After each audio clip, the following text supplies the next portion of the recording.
जय माता दी।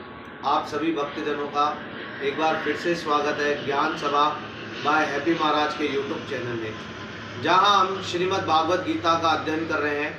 हम 15 अध्यायों का अध्ययन कर चुके हैं। आज हम 16वें अध्याय का अध्ययन करने जा रहे हैं। श्रीमद् भागवत गीता 16वां अध्याय।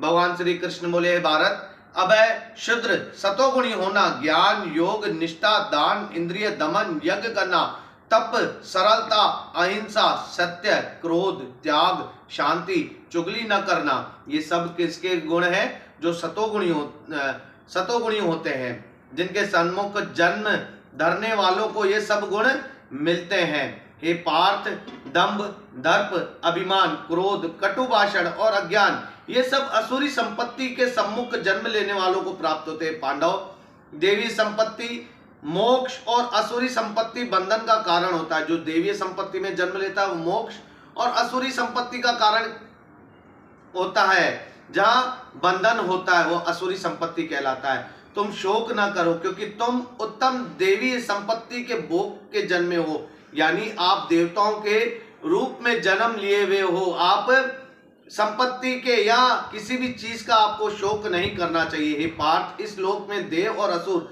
दो प्रकार के प्राणी उत्पन्न किए गए हैं। देवी का विस्तार पूर्वक वर्णन कर चुके। अब असुरी सुनो। धर्म में प्रवृत्ति और अधर्म में निवृत्ति असुर लोग नहीं जानते हैं। उनमें सोच न आचार न विचार न सत्य ही। देखो, जो भी असुर संपत्ति वाला होता है कभी भी किसी कार्य के लिए नहीं सोचता है, नहीं विचार करता है और ना ही वो सत्य बोलता है, झूठ बोलता है। वो जगत में मन नहीं लगाता, धर्म में मन नहीं लगाता। वो हमेशा पापीय कार्य करता है। जो काम से प्रेरित पुरुष स्त्री जो भी होते हैं वो संभोग के अतिरिक्त उनको और कुछ नहीं दिखाई देता है। आत्मा मलिन होती है, बुद्धि अल्प होती है। दारुण कर्म करने वाले इस संसार को नष्ट करने हेतु पैदा होते हैं। जो काम के योग में फंसे हुए रहते हैं वो अपना सब कुछ नष्ट कर देते हैं, अपने कुल का भी नाश कर देते हैं। काम मैंने आज यह पाया कि इस मनोरथ को पाऊंगा, यह है और धन भी मेरा हो जाएगा, ऐसी धारणा रखने वाले अपने कुल का नाश करते हैं। ये शत्रु तो मैंने मार दिया, दूसरों को भी मारूंगा, यानी एक की हत्या करने के बाद दूसरे की हत्या के बारे में विचार करना। इस प्रकार अज्ञान से मोहित हुए अनेक प्रकार के जीव अनेक प्रकार के पाप कर्मों में फंस जाते हैं।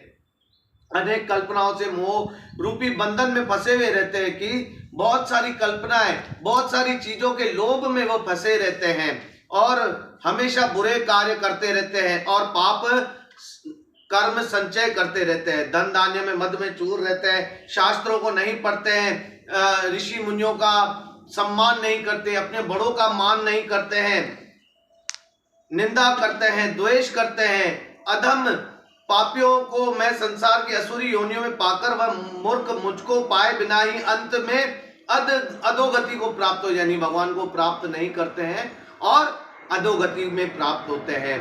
काम, क्रोध और लोभ, ये तीन नरक के द्वार हैं। जिसने आत्मा पे चिंतन करके अपनी इंद्रियों को वश में कर लिया वो उनको कभी भी इन चीजों से डर नहीं लगता है। और जो अपनी आत्मा पे चिंतन करके इंद्रियों को नहीं अपने वश में कर पाते हैं वह काम, क्रोध और लोभ के पाप के चक्कर में फंसे हुए रहते हैं और अपने कर्म को नष्ट कर देते हैं। 16वें अध्याय में भगवान श्री कृष्ण अर्जुन से यही समझाने की कोशिश कर रहे हैं कि अपने पे संयम रख के अपनी इंद्रियों को और आप काम करें। आप देवीय शक्ति से उत्पन्न हुए हैं, आप पाप की मोह माया में नहीं फंसे, आपको कहीं मोह नहीं करना चाहिए। बोल श्री कृष्ण कन्हैया लाल की जय।